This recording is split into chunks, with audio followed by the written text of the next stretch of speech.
Colloquium. This is the first presentation in the series for the year. This is a relatively new series of presentations that will focus on highlighting interdisciplinarity in the humanities and the arts. It's sponsored by the MSU Center for Interdisciplinarity, and it will take place every other week in this room. We'll hope to see you next in 2 weeks on the 28th in this room as well.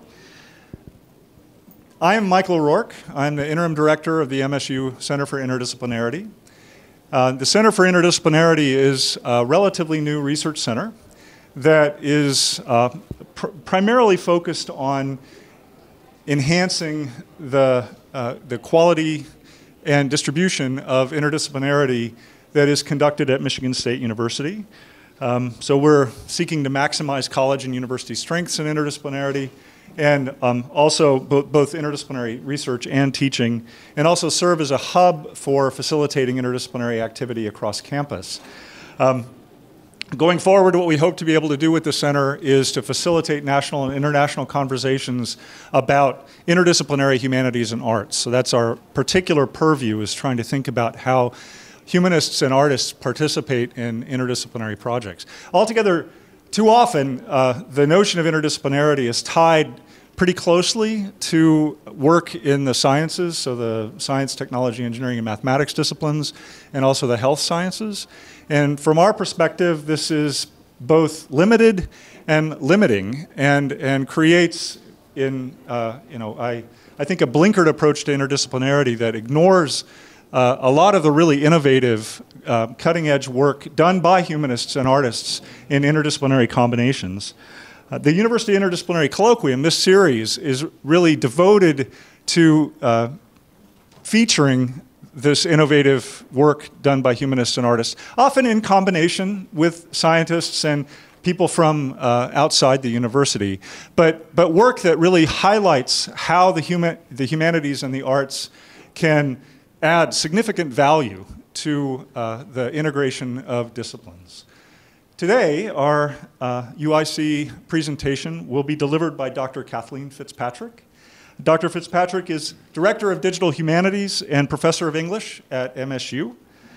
Prior to assuming this role in 2017, she served as Associate Executive Director and Director of Scholarly Communication of the Modern Language Association, where she was managing editor of PMLA and other MLA publications, as well as overseeing the development of the MLA handbook. During that time, she also held appointments as visiting research professor of English at NYU and visiting professor of media studies at Coventry University. Before joining the MLA staff in 2011, she was professor of media studies at Pomona College, where she'd been a faculty member since 1998. She is here with us today to kick off the series this semester, very excited about that, to deliver a presentation entitled Generous Thinking, the University and the Public Good. Professor Fitzpatrick. Thank you. Thank you. And I want to start by thanking Michael and Stephanie and their colleagues at C4I for inviting me to talk with you here today. I'm really honored to have this opportunity. This talk is a highly compressed overview of my forthcoming book, Generous Thinking, which is going to be published early next year by Johns Hopkins. Being highly compressed, it tends a little bit toward the elliptical and leaves out huge chunks of explanation and argument. So please feel free to raise questions about anything that is going on here. The overall argument of the project is that the future of higher education in this country really demands that those of us on campus pay more attention to building relationships of trust with the publics that the university serves. And evidence of the need for rebuilding those trusting relationships might be found in an increasing number of reports and studies like this one, which was released in 2017 by the Pew Research Center, showing a precipitous decline in the esteem that colleges and universities are held in the United States, particularly on the political right.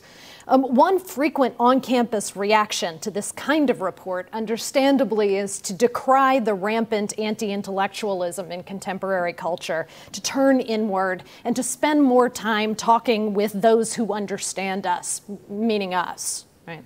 But in that reaction, we run the risk of deepening the divide, allowing those who want to argue that today's colleges and universities are not only irrelevant, but actively detrimental to the well-being of the general public to say, see, they're out of touch, who needs them anyway? Because this shift in public opinion didn't just happen, right? It was engineered. However, from time to time, we are confronted with undeniable evidence that many of our institutions, and even those institutions that most profess their commitment to public service, have utterly betrayed the trust that the public has placed in them. Which is to say that the problem is not just that the public doesn't understand the importance of what we do, it's also that we have in many ways failed. Right? Failed to make that importance clear, failed to protect our communities both on campus and off, failed to build institutions that are genuinely, structurally capable of living out the values that they profess. So a large part of what I'm after in generous thinking is to press for new ways of understanding our institutions as communities, as well as in interaction with communities, asking us to take a closer look at the ways that we communicate both with one another and with a range of broader publics around our work, asking us, in other words, to examine how our colleges and universities engage with the world. And some focused thinking about that public engagement is in order, I would suggest, because our institutions are facing a series of crises that we simply cannot solve on our own. Now, these crises, I want to acknowledge, don't always give the impression of being life-threatening, world historical, or approaching the kind or degree of the highly volatile political, economic, and environmental situation we face today. And yet, the decline in public support for higher education is of a piece with these other crises, part of a series of national and international transformations in assumptions about the responsibility of governments for the public good. I mean, the very notion, in fact, that there can be such a thing as the public good. And the consequences of those transformations are indeed life or death in many cases. So while some might take my argument about the importance of generosity for the future of the university to be a self-indulgent, head-in-the-sand retreat into philosophizing and a refusal of real political action, I hope in the larger project that I've put together a case for why this is not so, and why, in fact, the particular modes of generous thinking that I'm asking us to undertake within and around our institutions of higher education have the potential to help us navigate the present crises. Many of our fields, after all, are already focused on pressing public issues, and many of us are already working in publicly engaged ways. My argument is that we need to generalize that engagement and to think about ways that it might, if permitted, transform the institution and the ways that we all work within it. That is to say, the best of what the university has to offer may lie less in its power to advance knowledge or solve problems in any of its many fields than in our crucial ability to be a model and a support for generous thinking as a way of being in and with the world. Okay, but first, who is this we that I keep referring to? What is it precisely that we do, and why does it matter? Much of my argument focuses on the university's permanent faculty, primarily because that faculty is my community of practice, but also because of the extent to which the work done by the faculty is higher education. Research and teaching are the primary purposes and visible outputs of our institutions. Moreover, the principles of shared governance under which we operate, at least in theory, suggests that the tenured and tenure-track faculty members have a significant responsibility for shaping the future of the institution.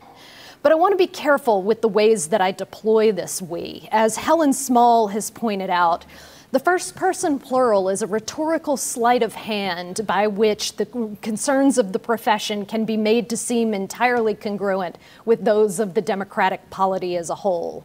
Now, I hope that my argument has something important to say to folks who work on university campuses but are not faculty, or who don't work on university campuses at all, and that it might become possible for the we that I'm addressing to refer to all of us, on campus and off, who want to strengthen both our systems of higher education and our ways of engaging with one another, and in order to help us all build stronger communities. But it's important to acknowledge that the we that bears the greatest responsibility for caring for the university and for building relationships between the university and the broader publics that it serves, and thus the most immediate antecedent for my we, is those of us on campus, and especially the faculty.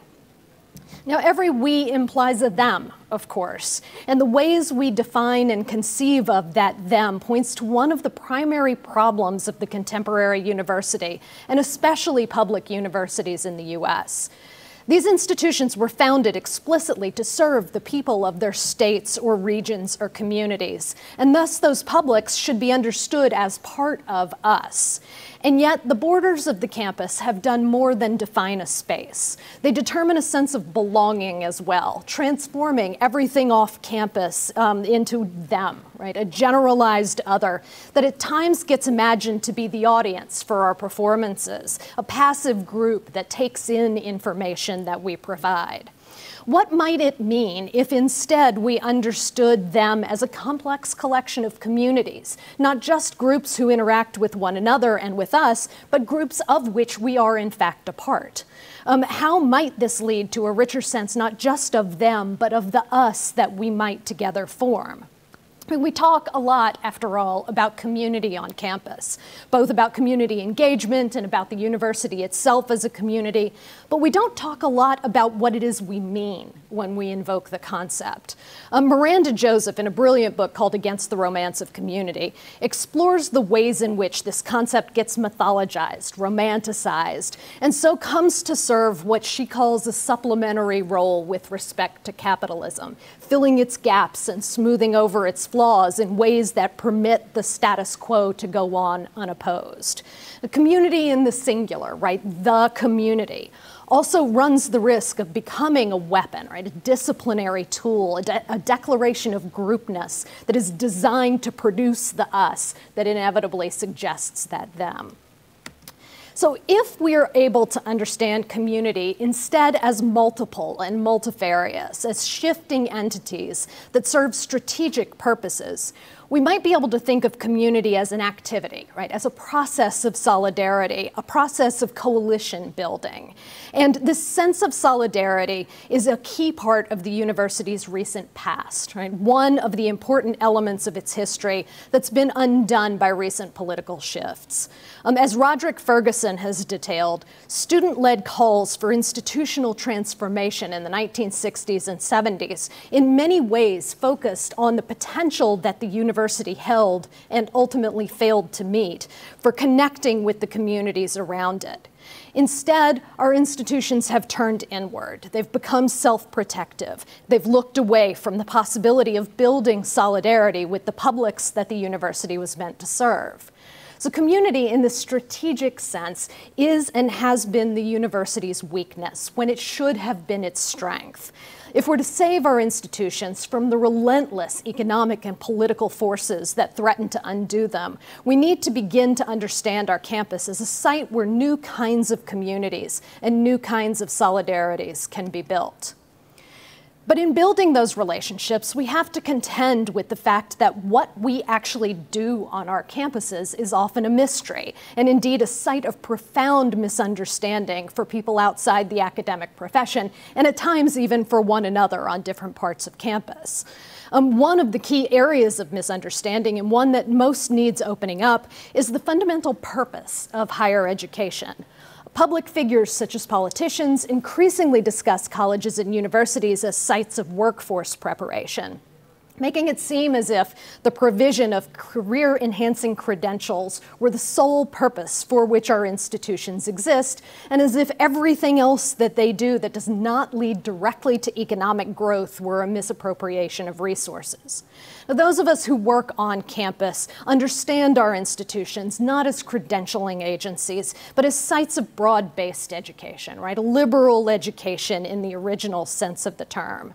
Of course, the very term liberal education, so natural to most of us who are engaged in it, has itself become profoundly politicized, as if the liberal aspect of higher education were not its breadth, but its ideological bent. And so we see Chicago now stripping the term out of official university documents. But even where we aren't imagined to be fomenting revolution on our campus, there's a widespread misconception about what we do that's almost worse. We waste taxpayer resources by developing, disseminating, and filling our students' heads with useless knowledge that will not lead to a productive career path. And nowhere is this misconception more focused than on the humanities. The portrait that I'm about to sketch of the humanities today could be extended to many other areas within the curriculum. For instance, the sciences focus on basic science, right, or science without direct industry applicability, which is often imagined to be just as frivolous.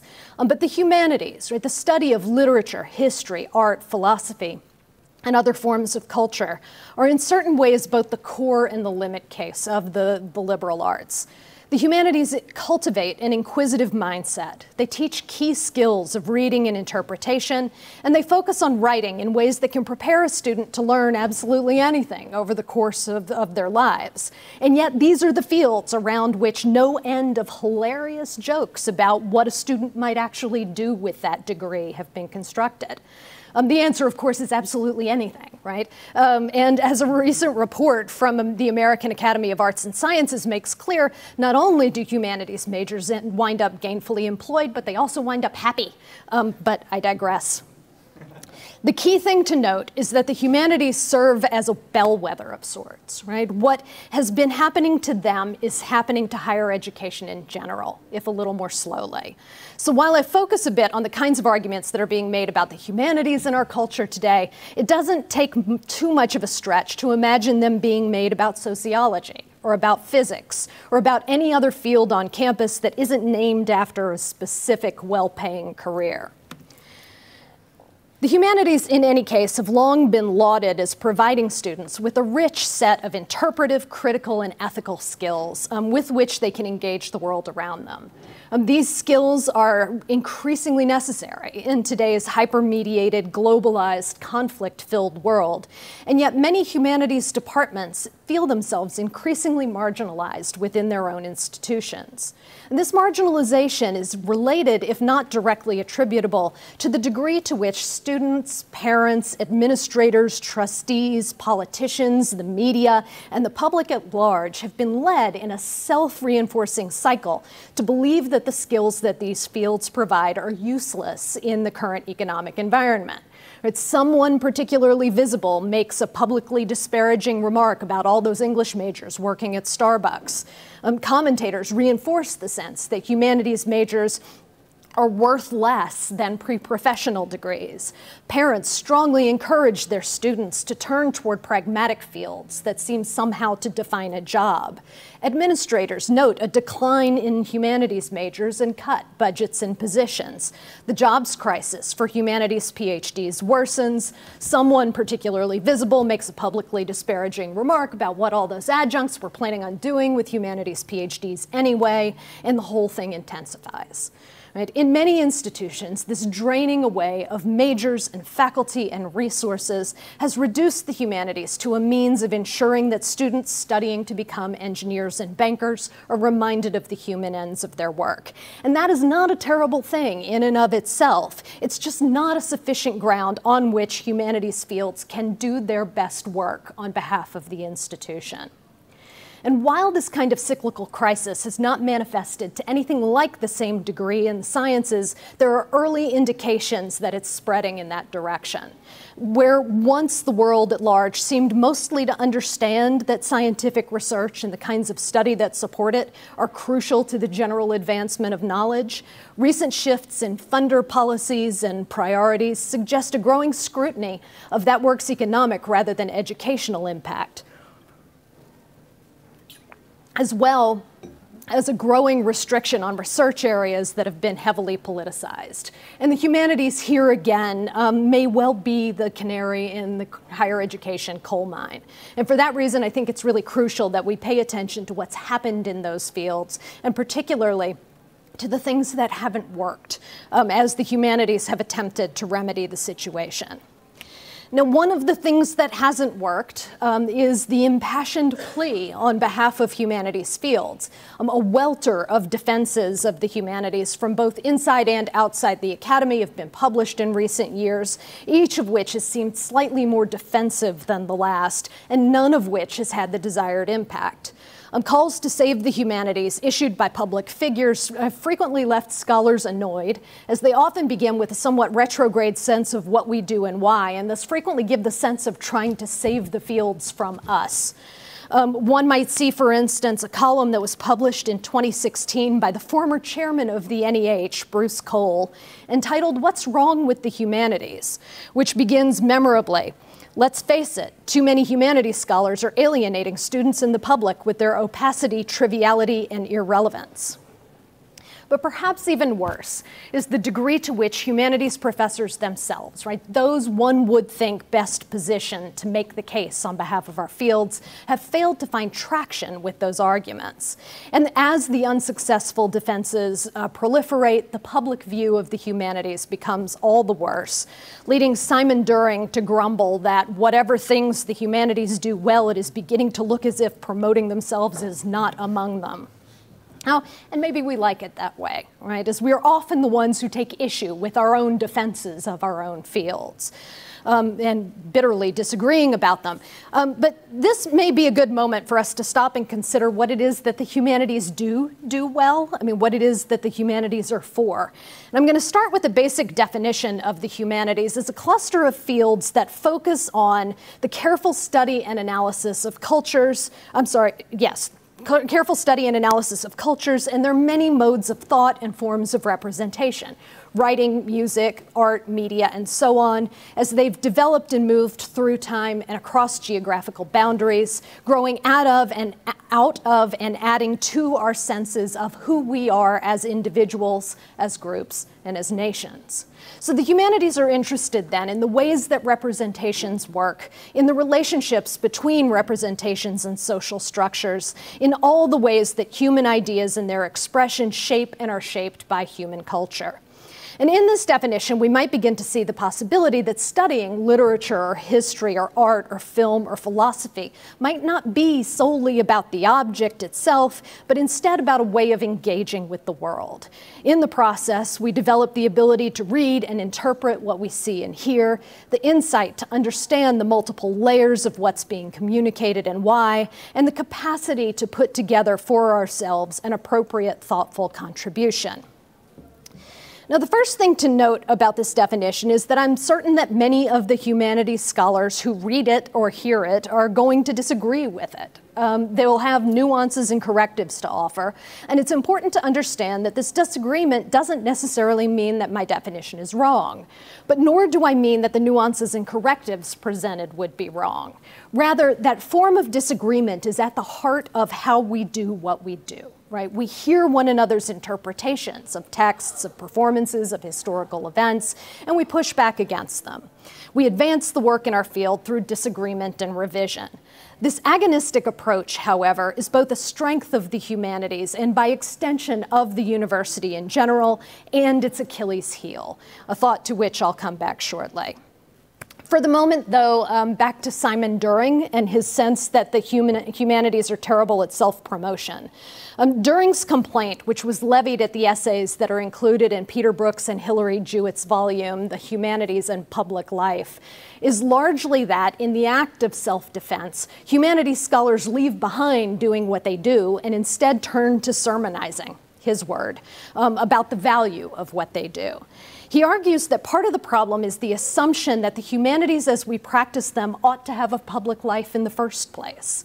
He winds up suggesting that we should continue to ensure that there is enough state support for the humanities so that students who do not already occupy a position of financial comfort can study our fields, but that we shouldn't stretch beyond that point, arguing for the public importance of studying the humanities because that importance is, as far as he is concerned, overwhelmingly private. Now, the sense that education in the humanities is of primarily private value is everywhere in today's popular discourse, extended to higher education in general. Right? The purpose, we are told, of a college degree is some form of personal enrichment, whether financial or otherwise, rather than a social good. The privatization of higher education's benefits, part of the general privatization that Chris Newfield has referred to as the Academy's great mistake, has been accompanied by a similar shift in its costs from the state to individual families and students, resulting in the downward spiral in funding and other forms of public support in which our institutions and fields are caught, as well as the astronomically increasing debt load faced by students and their families. As long as a university education is assumed to have a primarily personal rather than social benefit, it will be argued that making such an education possible is a private rather than a public responsibility. And that mindset will, of necessity, lead to the devaluation of fields whose benefits are less immediately tangible, less material, less individual. If we are to correct course, right, if we are going to restore public support for our institutions and fields, we have to find ways to make clear the public goals that our fields have and the public good that our institutions serve. But what is that public good?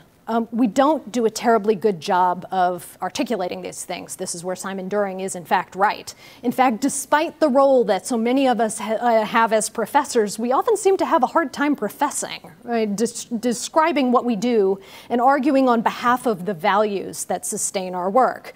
And it's hard to express those values without recourse to what feel to us like politically regressive, universalizing master narratives about the nature of the good that have long been used as means of solidifying and perpetuating the social order with all its injustices and exclusions. And so instead of stating clearly and passionately the ethics and values and goals that we bring to our work, we critique. Right? We protect ourselves with what Lisa Ruddick has described as the game of academic cool. In order to avoid appearing naive or worse, complicit, we complicate, we argue, we read against the grain. Now, this mode of critique gets mistaken in public discourse for being primarily ideological in intent and effect. This is how our universities come to be accused of brainwashing our students, filling their heads with leftist rejections of the basic goodness of the dominant Western culture. Now, on campus, we know that's not the case. The political and social commitments behind much of our work are real and crucial, but even our most critical reading practices turn out to be perfectly compatible with the contemporary political landscape. As Marco Roth has pointed out, the most critical methods of literary and cultural analysis, and this is his quote, have flourished in our period of triumphant neoliberalism, both within the university system and in the world at large. So in other words, our critiques of contemporary culture may not simply surface out of our social commitments. Rather, they surface not just despite, but in fact because of the conservative-leaning systems and structures in which the university as a whole, and each of us as a result, is mired. Our tendency to read against the grain is part of our makeup precisely because of the ways that we are ourselves subject to politics, rather than being able to stand outside and neutrally analyze the political. The politics that we are subject to structures all institutions in the contemporary United States, and especially universities. A politics that makes inevitable the critical, the negative, the rejection of everything that's gone before. It's a politics that's structured around competition and what historian Winfried Fluck has referred to as the race for individual distinction.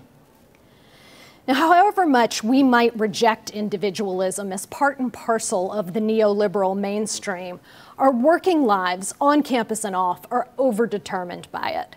The entire academic enterprise serves to cultivate individualism, in fact, beginning with college applications, extending through graduate school admissions, fellowship applications, the job market, publication submissions, and seemingly finally the tenure and promotion review. Those of us on campus are subject to selection. Right? These processes present themselves as meritocratic. Here are some metrics for quality against which applicants are measured, and the best, whatever that might mean in a given situation, are rewarded. In actual practice, however, those metrics are never neutral, and what we are measured against is far more often one another. Always, in the unconscious of the profession, there is competition for positions, for resources, for acclaim. And the drive to compete that this mode of being instills in us can't ever be fully contained by these specific processes. It bleeds out into all of the ways that we work, even when we're working together. The competitive individualism that the Academy cultivates makes all of us painfully aware that even our most collaborative efforts will be assessed individually, with the result that even those fields whose advancement most depends on team-based efforts are required to develop careful guidelines for establishing credit and priority. This competitive individualism contradicts and, in fact, undermines all of the most important collective aspects of life within our institutions of higher education. Our principles of shared governance, for instance, are built on the notion that universities best operate as collectives in which all members contribute to their direction and functioning. But in actual practice, our all too clear understanding that service to the institution will not count when faculty are evaluated and ranked for salary increases and promotions encourages us to avoid that labor, to reserve our time and energy for those aspects of our work that will enable our individual achievement. Now, the results of that are not good for any of us. Faculty disengage from the functioning of the institution and the shared purposes that it serves, while university governance becomes increasingly managed by administration, ostensibly freeing up the faculty to focus on the competitive work that will allow us as individuals and our universities as institutions to climb the rankings. Now, this is no way to run a collective. It's also no way to structure a fulfilling life. This kind of disengagement from community and race for individual distinction is a key factor in the extremely high risk of burnout among college faculty and other intellectual workers. It's all but impossible for us to structure our lives around the things that are most in line with our deepest personal values when we're driven to focus on those things that will allow us to compare ourselves or our institutions favorably with one another. And this kind of individualistic, competitive requirement is inseparable from the privatization that Newfield describes as the political unconscious of the contemporary university. Competition and the race for individual distinction structure the growing conviction that not only the benefits of higher education, but all of our categories of success can only ever be personal, private, and individual rather than social. And no amount of trying to persuade ourselves or our administrations or our legislatures of the public good that we, our fields, and our institutions serve will take root until we figure out how to step off the competitive track, to insist upon living out our academic lives another way. Worse, scholars' internalization of the individualistic imperative to compete has provided an inroad into higher education for some forces that are hastening its disintegration. Bill Redding's in The University in Ruins powerfully traces the transition of the purposes of higher education in the UK, in his case, from the propagation of the culture of the nation state and the training of its citizens therein through an important period of resistance and protest that did the crucial work of opening up both access to higher education and the canon that it taught to its current role, which seems to be the production of value, both intellectual and human, for global capital. This is to say that many of our critiques of our fields and our institutions are well-founded. They were developed in order to cultivate a particular model of citizenship based on exclusion and oppression and focused on the reproduction of state power. The problem is that in the absence of such a clear, if problematic, goal, the purpose of higher education has drifted. And as in so many other areas of the contemporary public world, where the state has lost authority, corporate interests have interceded. The university may no longer promote exclusion and oppression in training state citizens, but it reinstantiates it in a new guise by turning to training corporate citizens.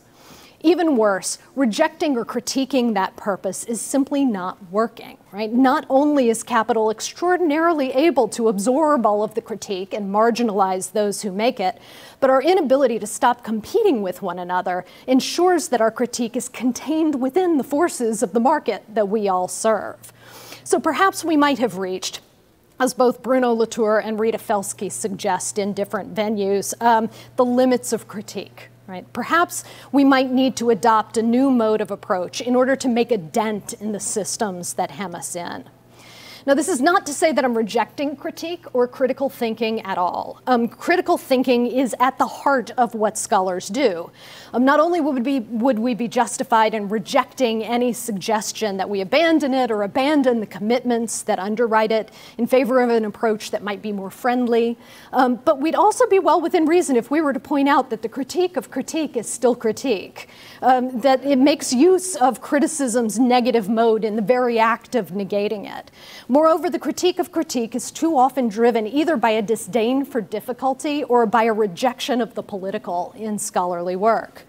But I do want to suggest that though these rejections and dismissals undoubtedly lie behind the calls for comprehensibility and the return to tradition in our work, and you might look back at Bruce Cole on this again, those aren't the only things going on, right? These calls may at least in part be, and maybe this is just me being an eternal optimist on some level, a sign of the degree to which people care about our subject matter, right? They care about literature or history or art. They might indicate the degree to which people want on some level to be able to engage with us in the ways they've felt rejected by the Academy. Now, there is grave political opposition to much of the work that's being done on college campuses today, and I don't at all wish to dismiss the threat that that opposition can pose. But I also want to suggest that even that glimmer of care for our subject matter creates the opportunity, if we take it seriously, to create forms of connection and dialogue that might help further rather than stymie the work that we do. So some of my thinking about ways that attention to that care might encourage scholars to approach the work that we do from a slightly different perspective has developed out of a talk that I heard a couple of years ago by David Scobie, who was then the dean of the New School for Public Engagement. And his suggestion in his talk was that scholarly work in the humanities was in a kind of imbalance, that critical thinking has dominated at the expense of a more socially directed mode of what he called generous thinking, and that a recalibration of the balance between the two might enable us to make possible a greater public commitment in our work, which might in turn inspire a greater public commitment to our work. Now, my project obviously draws heavily from Scobie, and it builds on his argument, but with one key revision. Generous thinking is not and should not be opposed to critical thinking.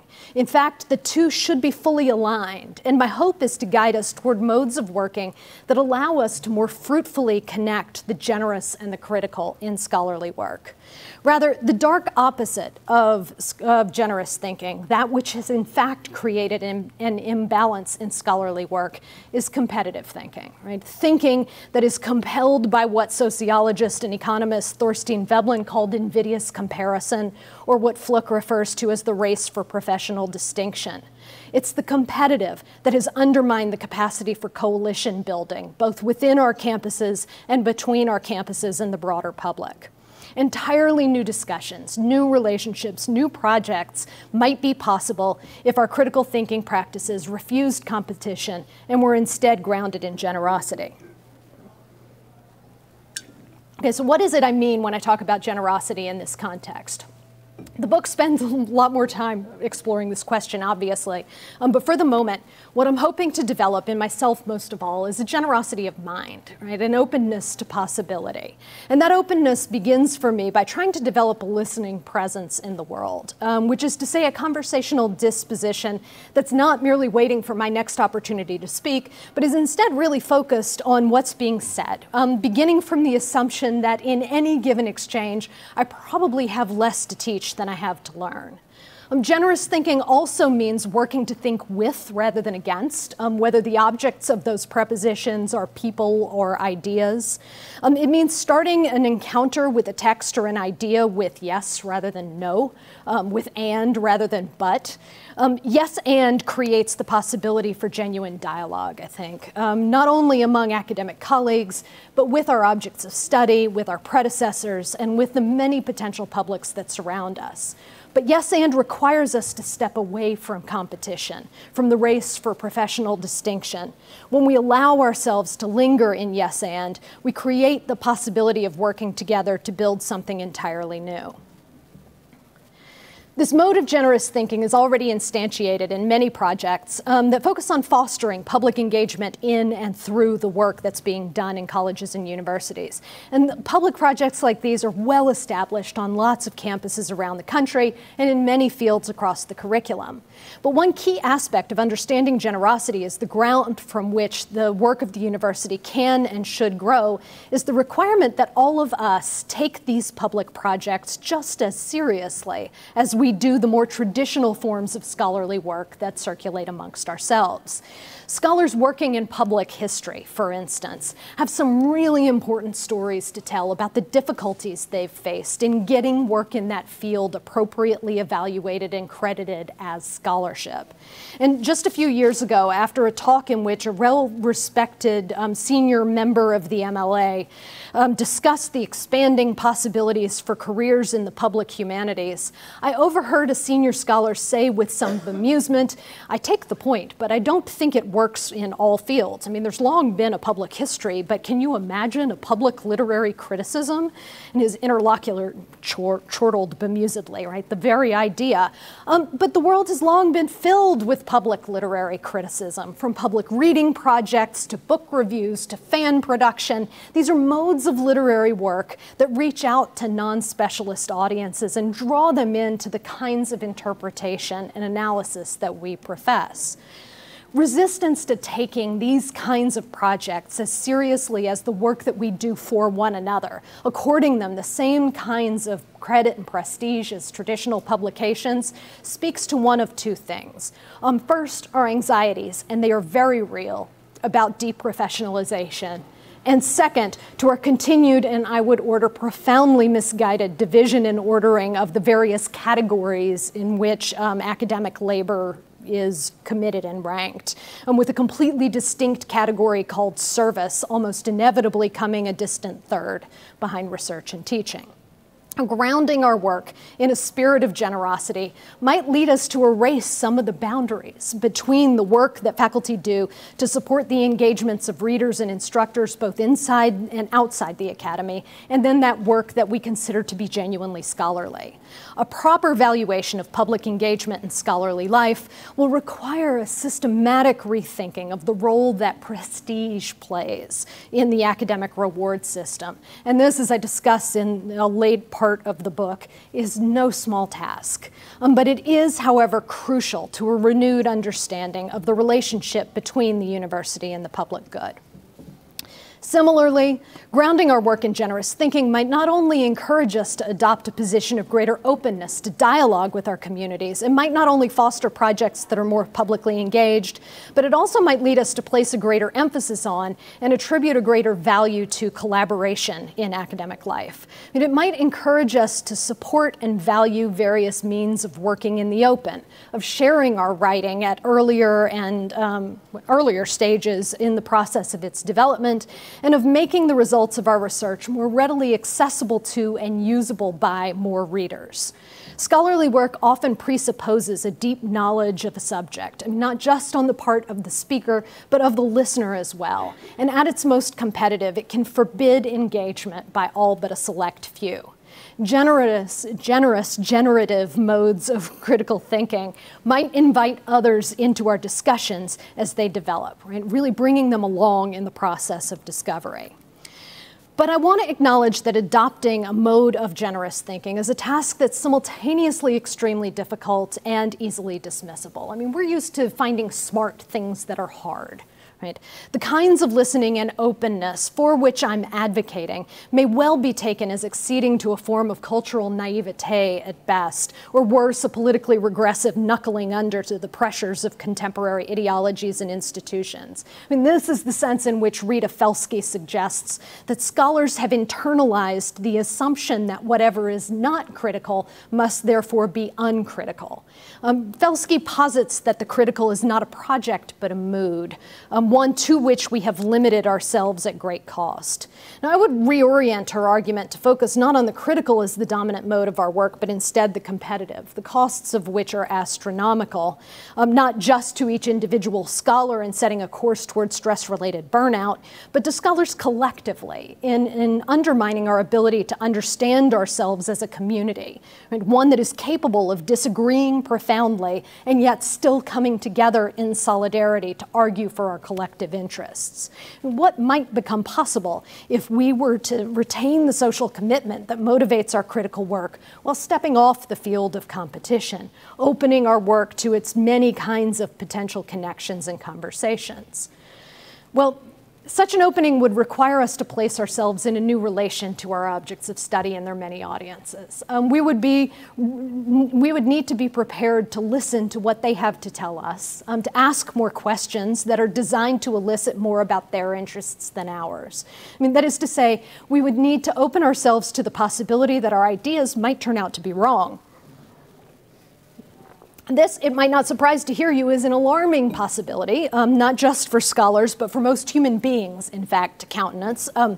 As Catherine Schultz has explored, it's a brilliant book, Being Wrong, if you I highly recommend it. It's a possibility that we will go to extraordinary lengths to avoid facing. But given the ways in which arguments in our fields proceed, and given what Schultz has referred to as the pessimistic meta-induction from the history of everything, it is all but certain that at some future moment, our own blind spots and biases and points of general ignorance will have been uncovered. Refusing to countenance the possibility of this wrongness makes it all the more inevitable. I mean, but perhaps keeping it in view might open us to some opportunities. I mean, if everything that we write today already bears within it a future anterior in which it will have been demonstrated to be wrong-headed, there opens up the chance to explore a new path, right? One along which we develop not just a form of critical audacity, but also a kind of critical humility. Now, critical humility is, I think, the key to generous thinking. In the early days of working on this project, I gave an invited talk in which I tested out some of its core ideas. And in the question and answer period that followed, one commenter pointed out what he saw as my canny move in talking about generosity. No one wanted to be seen as an ungenerous jerk in their response to me. And it was a funny moment, but it gave me real pause. I did not at all intend to use generosity as a shield to fend off the possibility of critique. And generosity, in fact, requires remaining open to criticism. And that tension was powerfully illustrated for me in a series of tweets from April Hathcock, who's a scholarly communications librarian and lawyer who was recently engaged in establishing a new working group in her field. And as the members of that working group were laying out their expectations and norms for one another, one member offered, assume positive intent, right? Be generous, in other words, in interpreting the behavior and words of others. Hathcock insisted that this expectation be accompanied by another, own negative effects. Right? That is to say, we must not only refrain from assuming that everyone else is in the wrong, but we must also remain open to the very real possibility that we might be. So, assume positive intent, own negative effects. This is generosity operating through a real critical humility, a mode that opens space for genuinely listening to the ideas and experiences of others, even when they contradict or critique our own. So it's probably unnecessary to point out that critical humility is not selected for or encouraged in the academy, and it was certainly not cultivated when I was in grad school. at least. Quite the opposite. Everything in the environment of the seminar room made flirting with being wrong unthinkable. But a real critical humility, stepping outside competition and into generosity, can open new space for discovery, but only if we're free to let go just a tiny bit of the necessity of being right. I've just got a couple more slides. I will move through these quickly because I know we're coming up on time here. The possibility of being wrong is not the only area of discomfort that this mode of foregrounding generosity in our thinking might expose us to. And we value objectivity and critical distance in our work, even as we acknowledge these positions to be largely fictional. And in turning away from the competitive, we might find ways to fully shed the adopted position of the neutral, impartial, critical observer and instead become full participants in the work of in the world around us. And this might mean being more able to readily and wholeheartedly profess our feelings about our subject matter without fear of sounding naive or hokey. But it also might mean opening ourselves to more communal experiences of other emotions as well, some of them ours and some of them directed at us, anxiety, fear, anger. Genuine generosity, as I intend it, is not a feel-good emotion, right? But instead a painful, at times failure-filled process of what Dominic LaCapra has referred to as empathic unsettlement, which asks us to open ourselves to difference as fully as possible without trying to tamp it down into bland understanding.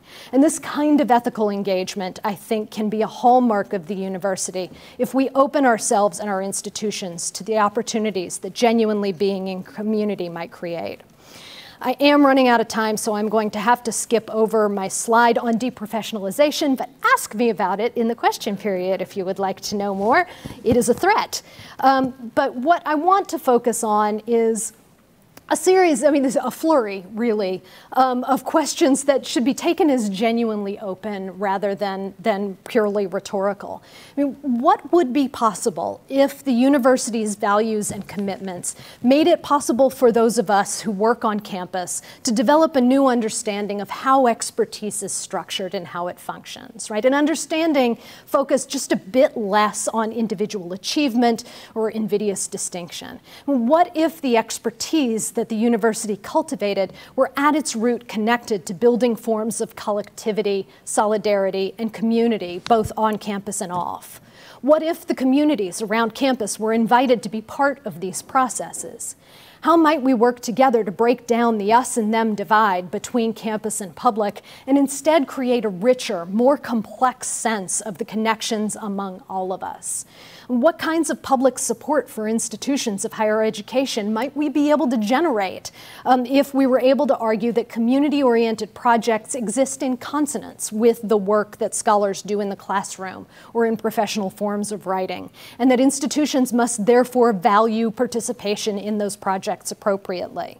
Can we argue persuasively on behalf of using scholarly work to cultivate community, of understanding ourselves in service to that community, while refusing to allow our administrations, our institutions, and our governments to lose sight of the fact that such service is a form of labor that is crucial to the future that we all share? What new purposes for the university might we imagine if we understand its role not to be inculcating state citizens, nor training corporate citizens, but instead facilitating the development of diverse, open communities, both on campus and across the campus boundaries, encouraged to think together, to be involved in the ongoing project of how we understand and shape our world? I mean, all of these possibilities that we open up, engaging with perspectives other than our own, valuing the productions and manifestations of our multifarious culture, encountering the other in all its irreducible otherness, these are the best of what the university can offer to the world. And all of these possibilities begin with cultivating the ability to think generously, to listen to our subject matter, to our communities, and to ourselves. There is obviously a lot more to say, an entire book's worth, in fact, but this listening presence, in which I'm willing to countenance without judgment or shame the fact that I might just be wrong, is where I will now leave myself. I'm ready to listen to you. So thank you.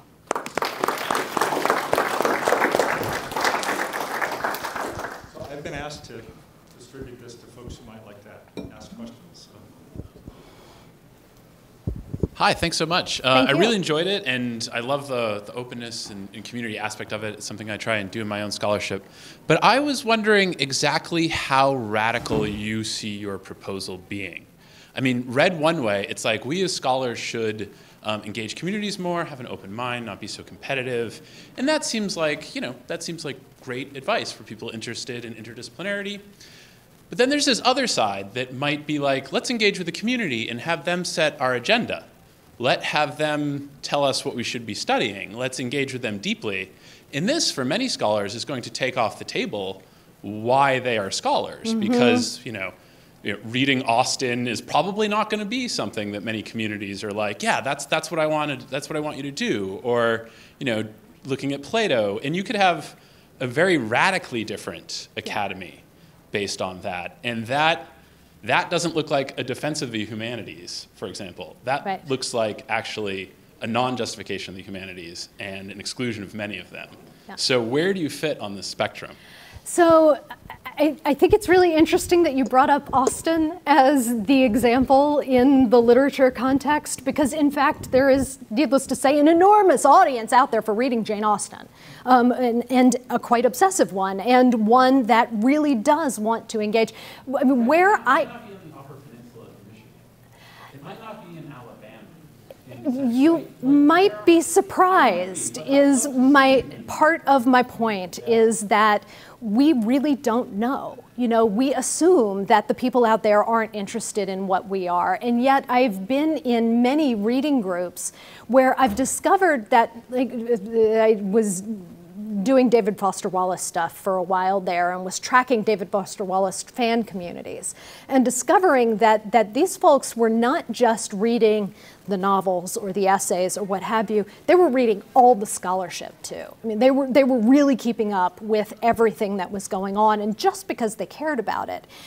I believe that there may be smaller communities around Plato, for instance, but there are still people who are reading this and who care about it. And if we tap those communities, if we find them and engage them in the process of helping show what the significance for their lives has been of this work, we have the potential to demonstrate that these aren't niche fields, right? That this is something that can serve a well-lived life in much more profound ways. You're on the less radical side. We are still steering our own project. We are going out finding the community that's interested in the work we're doing, and then we're engaging with them. We're not having the community... I don't know that those two things are necessarily as opposed as you make them sound. I think that there is a way to both do the work that we care about and do it in communication and consultation with the communities that we're working with.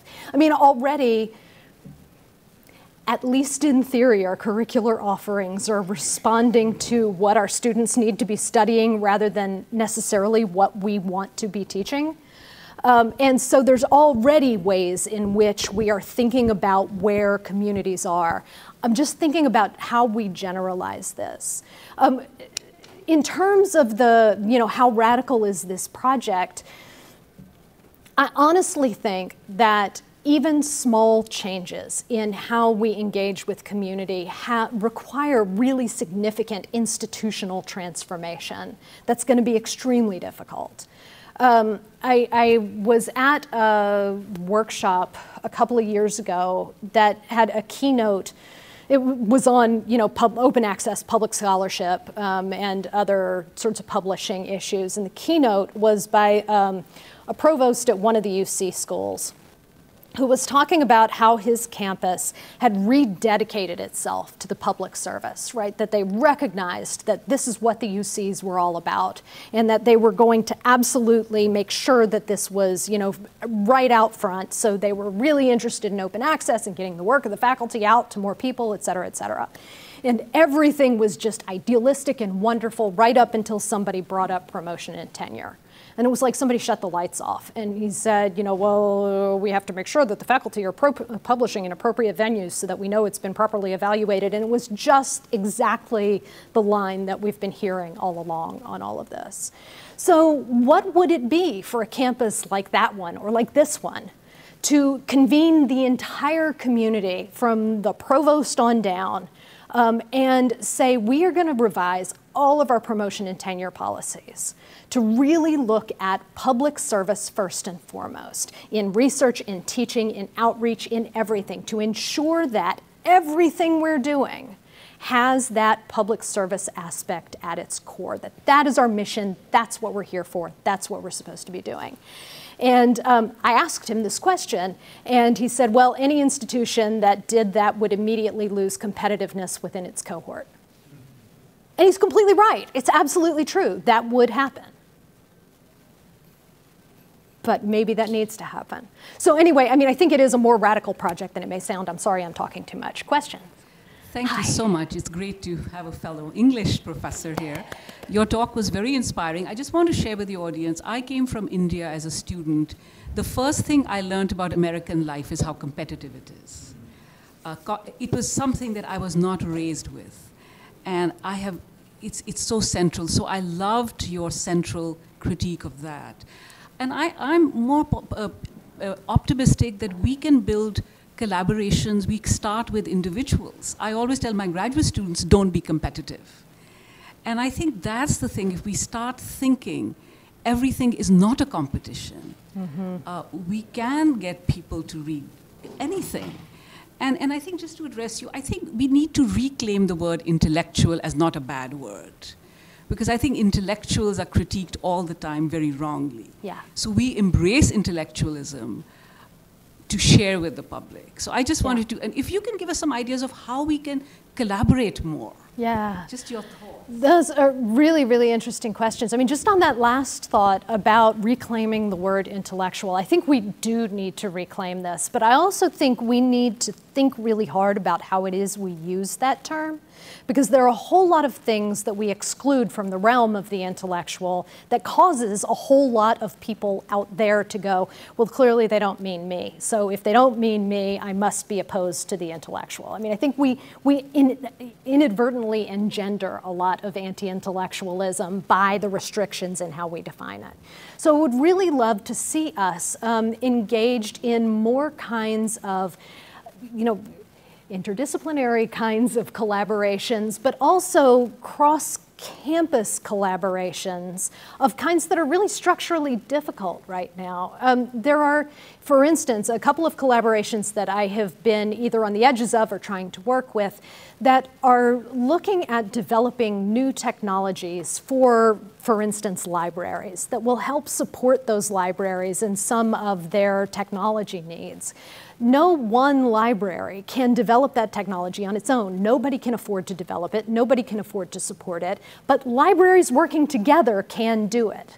The problem is they don't have structures that permit that kinds of cross-campus collaboration. And in fact, the library is one of those key things in US News and World Reports that determines where your institution gets ranked. So there's this real competitiveness that's been set up where we would in fact most benefit from working together on certain kinds of projects. So I would really love to see that kind of collaboration get fostered, as well as smaller, more local things.